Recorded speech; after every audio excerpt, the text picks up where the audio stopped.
powerful antioxidant, pampahaba ng buhay. All year round siya namumunga. So wala siyang pinipiling panahon. So yung binebenta ko pala sa Shopee is yung cuttings ito. Kasi sobrang dali lang niyang patubuin, no? So itutusok mo lang siya sa lupa. Kung gusto niyo pabungahan yung mulberry niyo, cut nyo lang, trim nyo lang yung mga dahon niya. So ito nga pala yung mga mulberry cuttings na order sa atin from Shopee, no? So ito yung nagawa ko. Ang mulberry nga pala ay kinakain din ng mga alaga namin, mga kambing. Ayan. So gustong gusto nila yung mga dahon ng mulberry. Ayan, oh. Gustong gusto nila yan. Kaya kung may alaga kayong kambing, pwede nyo rin sa kanilang ipakain yung mga dahon. Ayan. So hindi lang damo yung kinakain ng mga kambing, pati yung mga dahon din ng mulberry. So ito nga pala yung order sa akin, 5 sets ng mulberry cuttings. Yan. So ito pa yung gagawin ko mamaya. Gustong gusto ng mga kambing yung dahon ng mulberry, kahit yung tuyo na dahon pwede sa kanila. So yung variety na nga pala na ito is yung Alfonso variety ng mulberry. So edible yung kanyang mga bunga. Ayan, magandang pakain yung mga dahon sa mga alagang hayop, kagaya ng kambing, baka, at yung mga herbivores na animals, no? So sa nagtatanong kung gaano ba kalaki yung bunga nito, masasabi ko na saktuhan lang yung kanyang laki, hindi masyadong maliit at hindi naman din sobrang laki.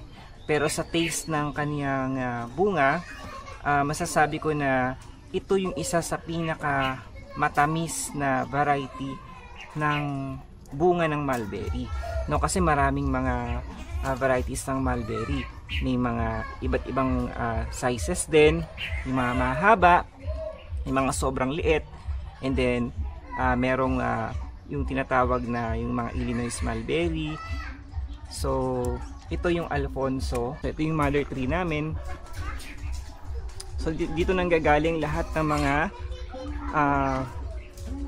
mga seedlings o yung mga cuttings ng mga mulberries namin. Ito nga pala yung kanyang bunga. So ayan. Ganyan yung bunga niya. Pero may mga malalaki ding bunga to. Ay, masarap ang kanyang bunga. Napanguhan na ng mga bata yung mga bunga nito eh. Yan o. Tingnan nyo. Ganito yung kanyang bunga.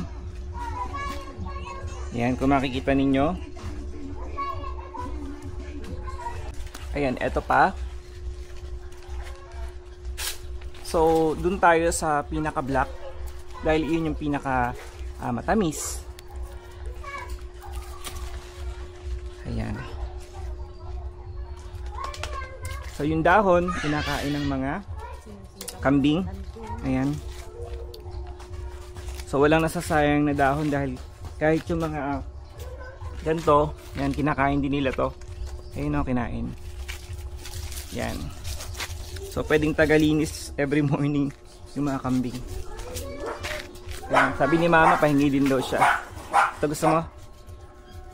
So napakaraming health benefits ng mulberry, no? So isa siya sa powerful antioxidants na free lang na nakukuha namin dito sa aming bakuran. So marami kaming tanim na mulberries, no? So isa to yung Illinois mulberry. Doon naman meron tayong Himalayan red mulberry. Meron din tayong Thailand mulberry and Illinois mulberry, no? So ito yung mother plant ng ayan, Alfonso mulberry. Napakalaki niyan. Ito, may nagtatanong din sa atin ng mga malalaking mga ganyan. Kaso nga lang, pag tinanggal natin yan, baka mamatay yung halaman or mawalan kami ng shade kasi ginagamit din namin siya as shade dito kasi sobrang init sa tanghali dito, no? So, yung binebenta ko pala sa Shopee is yung cuttings ito kasi sobrang dali lang niyang patubuin, no? So, itutusok mo lang siya sa lupa, sa kung anong mang soil yung gamit niyo, basta malusog yung soil, tutubo na agad yung mulberry cuttings, no? So hindi kayo manghihinayang na sa halaga lang po na nasa I think 190 pesos or 150 lang ito ibenta ko per 5 pieces, no? Makakapagtubo na kayo, makakapagpalaki na kayo ng mga mulberries ninyo. So ito, bagay siya sa mga bakuran, kung medyo mainit sa inyo. So maglagay kayo ng mulberries, no? So ayan, meron na kayong libreng vitamins, vitamin C, vitamin E. Marami siyang full pack siya ng antioxidants. So ito, gagawin ko sana siyang bonsai eh. Kaso ang mulberry kasi sobrang laki ng kanya mga tawag dito, ugat.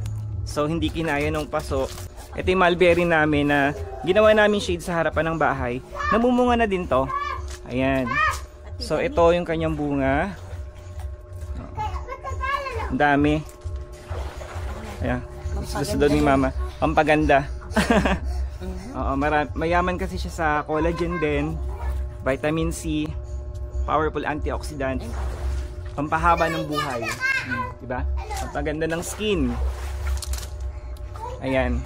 So, ito tinanim ko lang siya ng sanga lang din. Ngayon, ito na siya.